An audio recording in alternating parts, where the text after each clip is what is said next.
kung mapapansin po nyo sa ating latest satellite animation, meron tayong mga kaulapan, mataas ang tsansa ng mga pag-ulan dito sa Mindanao at kung magpatuloy ang mga pag-ulan, posible ito magdulot ng mga pagbaha o pagguho ng lupa.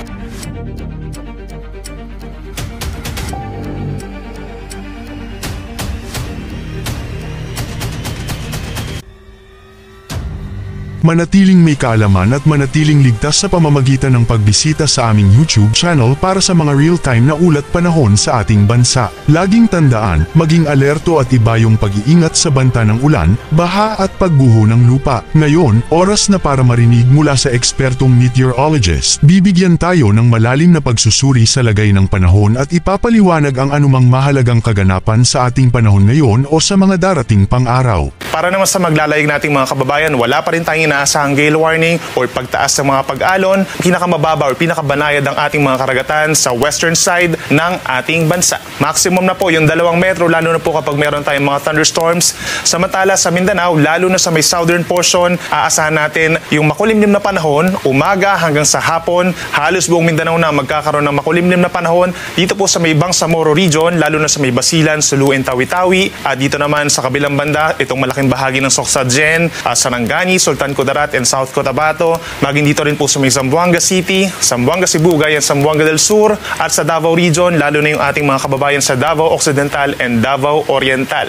At sinasamahan din ito ng mga pag-ulan o mga pagkidlat pagkulog dahil sa ITCZ o yung salubungan po ng hangin from different hemispheres.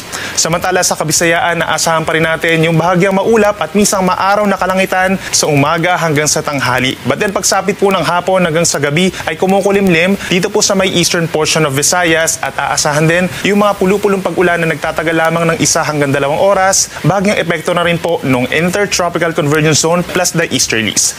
Sa ating mga kababayan po sa Palawan, iiral ang bahagyang maulap at minsan maulap na kalangitan. Pagsapit po ng hapon, mataas na yung tsansa ng mga localized thunderstorms o yung mga pulupulong pagkidlat pagkulog lalo na sa gitnang bahagi. At base naman po sa ating latest satellite animation, meron tayong mga kaulapan sa eastern side ng Luzon. Ito po ay dahil sa easterlies, particularly sa may Isabela simula sa umaga, dito rin po sa may Aurora, Quezon Province as well as Camarines Provinces and Catanduanes, habang fair weather conditions or madalas maaliwalas ang kalangitan, umaga hanggang tanghali po sa natitirang bahagi ng Luzon, kabilang ang Metro Manila. At pagsapit ng hapon hanggang sa gabi, nandyan yung mga kaulapan, medyo makulimlim ng panahon sa ilang bahagi po ng Luzon at sinasamahan din ito ng mga isolated rain showers or localized thunderstorms. Ngayon, malalaman naman natin ang lagay ng panahon sa mga susunod o darating pang araw. Bago mo ipagpatuloy, huwag kalimutang mag-subscribe at pindutin ang notification bell para lagi kang updated sa ulat panahon sa ating bansa. Huwag mo ring kalimutang ibahagi ang video na ito para makatulong o malaman ng iba pang kababayan natin ang lagay ng panahon sa ating bansa. For the next 3 days sa malaking bahagi ng Visayas, easterlies pa rin ang iiral at pinakamainit pa rin sa mga areas po ng Panay Island, lalo na sa may Capiz at Iloilo. Habang mataas naman ang tsansa ng mga pag-ulan sa may eastern side of Visayas, kabilang na ang Tacloban City. Dito sa may western and central portions of Visayas, partly cloudy skies ang iiral at madalas maaraw sa umaga hanggang sa tanghali. Temperature natin dito sa Visayas, posibleng umakyat sa 33 degrees. Ito po ay temperatura ng hangin, pero may mga lugar din po na posibleng makaranas ng higit sa 42 degrees Celsius na heat indices. Sa malaking bahagi ng Luzon, iiral pa rin po ang easterlies. So sa Metro Manila, may mga tsansa po ng mga localized thunderstorms pagsapit po ng Thursday ng hapon, habang dito sa Baguio City, tuloy-tuloy for the next 3 days, partly cloudy to cloudy skies at may tsansa rin po na kumukulimlim pagsapit na tanghali hanggang sa hapon. Habang sa malaking bahagi ng Kabikulan, kabilang ang Legazpi City, partly cloudy skies at madalas maaraw sa umaga. At maaaring pagsapit po ng weekend, magbalik yung ridge of high pressure area. So ibig sabihin po, by Thursday, partly cloudy to cloudy skies ang iiral na sinasamahan lamang ng mga isolated rain showers or thunderstorms. But by Friday and Saturday, malaking bahagi ng Luzon, makakaranas muli ng maaliwalas na kalangitan. So ibig sabihin, mas kakaunti ang ulap at mas iinit muli ang panahon. Mababa lamang ang tsansa ng ulan sa maraming lugar pagsapit ng weekend. Dito sa Metro Manila, temperature pa rin ay maglalaro mula 26 hanggang 36 degrees Celsius, but the heat index o yung posibleng maramdaman ng ating katawan hanggang 42 degrees Celsius.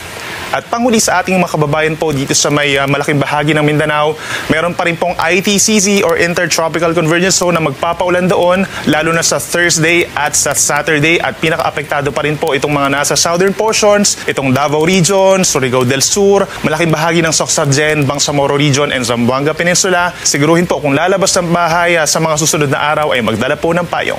Temperature natin dito sa Metro Davao is from 25 to 32 degrees, habang mainit pa rin dito sa may Zamboanga City kahit umuulan. Yan muna ang ating weather update ngayon. Sana ay nakita ninyo ang broadcast na ito na nagbibigay kaalaman at kapaki-pakinabang. Maraming salamat sa DOST Pag-asa sa pagbabahagi ng kanilang mahalagang insight o ulat panahon. Samahan kami sa susunod para sa higit pang mga weather update sa ating bansa at manatiling nakatutok sa weather update ng bansa, at huwag kalimutan i-share at mag-subscribe na rin. Mabuhay ang Pilipinas!